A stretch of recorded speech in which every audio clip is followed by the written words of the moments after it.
2 kursi kosong, 2 nama besar, dan 1 pertanyaan penting. Siapa yang sebenarnya memegang kendali? Di tengah gejolak politik pasca pemilu, sebuah keputusan besar di ambang pintu Istana Negara siap mengubah peta kekuasaan. Seorang jenderal senior dari masa lalu Prabowo, yang pernah menjadi bagian dari dewan yang mengadilinya, kini kembali untuk memegang salah satu jabatan paling strategis di negeri ini.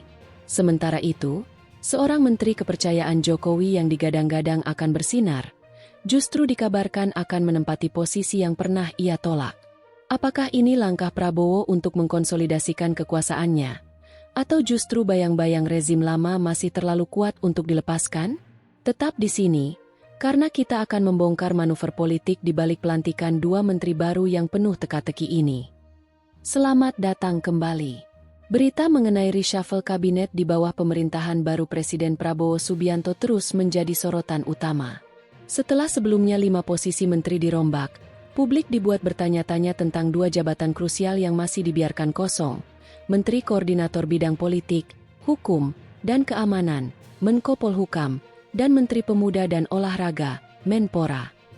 Posisi Menko Polhukam bahkan untuk sementara harus dirangkap oleh Menteri Pertahanan, Safri Samsudin, sebuah langkah yang mengundang banyak kritik karena perbedaan fundamental antara tugas pertahanan militer dan koordinasi lembaga sipil. Namun, penantian itu tampaknya akan segera berakhir. Bocoran informasi yang beredar kencang di kalangan media menyebutkan bahwa 2 nama besar telah disiapkan untuk mengisi kekosongan ini. Dan nama-nama ini bukanlah nama yang biasa. Mereka membawa sejarah, kontroversi, dan implikasi politik yang sangat mendalam. Mari kita mulai dengan posisi paling strategis, Menko Polhukam. Nama yang muncul dan paling mengejutkan publik adalah Letnan Jenderal TNI Purnawirawan Djamari Tjaniago, pukul 1.45. Mengapa mengejutkan? Karena namanya baru muncul di saat-saat terakhir, menggeser kandidat kuat lainnya seperti Gatot Nurmantio, Mahfud MD, hingga Tito Karnavian.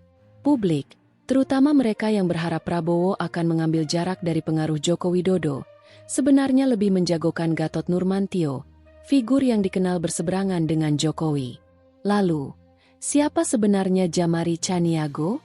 Hubungannya dengan Prabowo Subianto ternyata jauh lebih dalam dari yang kita duga. Beliau adalah senior Prabowo di Akademi Militer, lulusan tahun 1971. Keduanya pernah sama-sama menjadi komandan batalion di Kostrad, membangun hubungan pertemanan dan profesional yang kuat. Namun, ada satu titik krusial dalam sejarah mereka. Djamari Tjaniago adalah salah satu anggota Dewan Kehormatan Perwira yang mengadili Prabowo dalam kasus kontroversial tahun 1998. Fakta ini tentu saja memunculkan banyak spekulasi. Apakah ini sebuah bentuk rekonsiliasi total?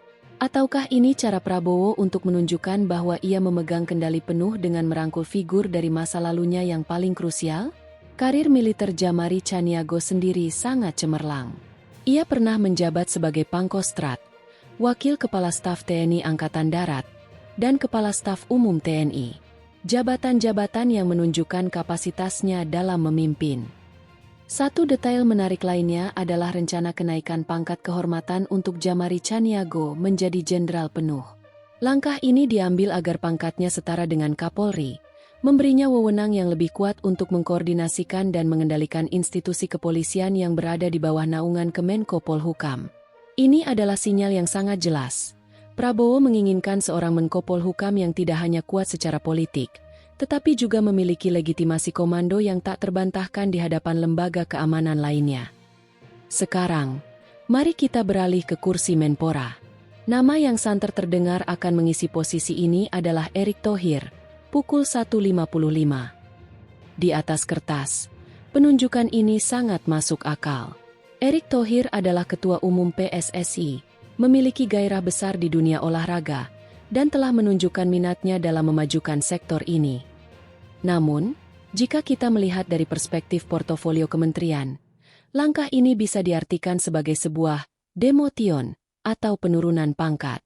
Dari posisi Menteri BUMN yang mengelola aset triliunan rupiah dan ratusan perusahaan negara, pindah ke Kemenpora yang memiliki anggaran dan lingkup kerja yang jauh lebih kecil, pukul 10.04.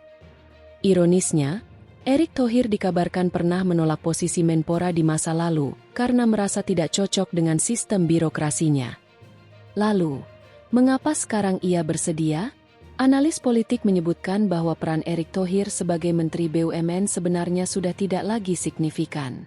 Dengan diambil alihnya pengelolaan BUMN oleh Dana Reksa, kekuasaan dan pengaruhnya di kementerian tersebut praktis telah berkurang drastis. Menerima jabatan Menpora bisa menjadi satu-satunya cara baginya untuk tetap berada di dalam lingkaran kekuasaan kabinet. Akan tetapi, penunjukan Erick Thohir juga membawa pesan politik yang lain. Erick dikenal sebagai orang yang sangat dekat dengan Joko Widodo. Jika Prabowo benar-benar menempatkannya di kabinet, ini bisa menjadi sinyal bahwa Prabowo belum, atau mungkin tidak mau, sepenuhnya melepaskan diri dari pengaruh Jokowi. Ini menjadi sebuah paradoks. Di satu sisi, ia menunjuk jenderal dari lingkarannya sendiri. Di sisi lain, ia mempertahankan figur kunci dari rezim sebelumnya. Jadi, apa arti semua ini bagi arah pemerintahan Prabowo ke depan? Pengisian 2 kursi menteri ini akan membuat kabinet kembali utuh dan siap bekerja penuh. Namun, teka-teki sesungguhnya belum berakhir. Publik kini menantikan, apakah akan ada gelombang reshuffle berikutnya? Pertanyaan terbesarnya adalah, siapa lagi menteri-menteri yang berafiliasi dengan Jokowi yang akan digeser? Langkah tersebut akan menjadi indikator paling jelas untuk mengukur seberapa besar jarak yang ingin diciptakan Prabowo dari pendahulunya. Simbol, geng Solo, yang disebut-sebut masih sangat kuat di pemerintahan, salah satunya direpresentasikan oleh posisi Kapolri, hingga saat ini belum tersentuh. Di tengah dinamika ini, pemerintah juga telah menerbitkan peraturan presiden untuk membentuk tim reformasi Polri, sebuah langkah yang sudah lama menjadi tuntutan publik. Ini menunjukkan adanya kesadaran akan perlunya pembenahan, namun eksekusinya akan sangat bergantung pada siapa yang memegang kendali di Kemenko Polhukam. Dengan Jamari Chaniago di pucuk pimpinan Kemenko Polhukam dan Erick Thohir di Kemenpora, Kabinet Prabowo menunjukkan wajah yang kompleks. Perpaduan antara kekuatan lama dan baru, antara loyalitas personal dan aliansi politik.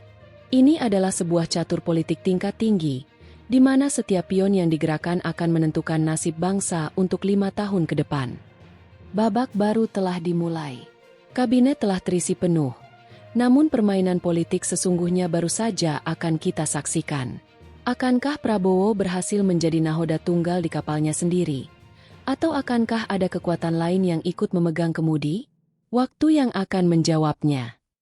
Kita tidak hanya menyaksikan pelantikan 2 menteri baru. Kita sedang menyaksikan sebuah masterstroke dalam permainan catur politik tingkat tertinggi. Ini bukan sekadar reshuffle kabinet biasa. Ini adalah sebuah pesan. Sebuah pesan bahwa era baru telah benar-benar dimulai. Di papan catur ini, Prabowo Subianto baru saja menggerakkan 2 bidak secara bersamaan. Bidak pertama adalah benteng pertahanan dari masa lalunya yang paling kelam. Dan bidak kedua adalah Menteri Kuda dari rezim sebelumnya yang kini ditempatkan di dalam kandang emas. Apa artinya semua ini? Mari kita bongkar strategi di baliknya. Mari kita bicara tentang Letnan Jenderal Purnawirawan Jamari Chaniago. Namanya mungkin terdengar asing bagi sebagian dari Anda, tapi di lingkaran militer dan politik, namanya membawa bobot sejarah yang luar biasa.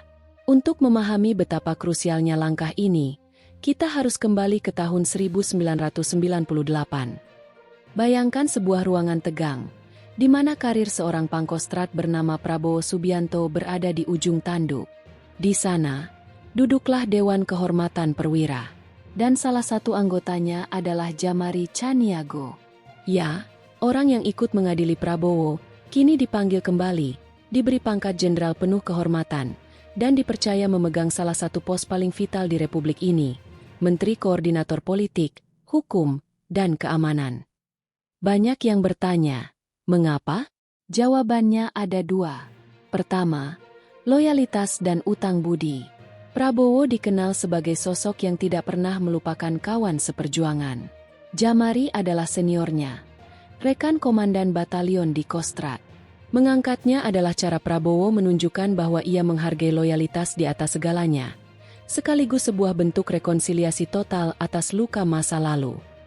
Kedua, dan ini yang paling penting, adalah konsolidasi kekuasaan.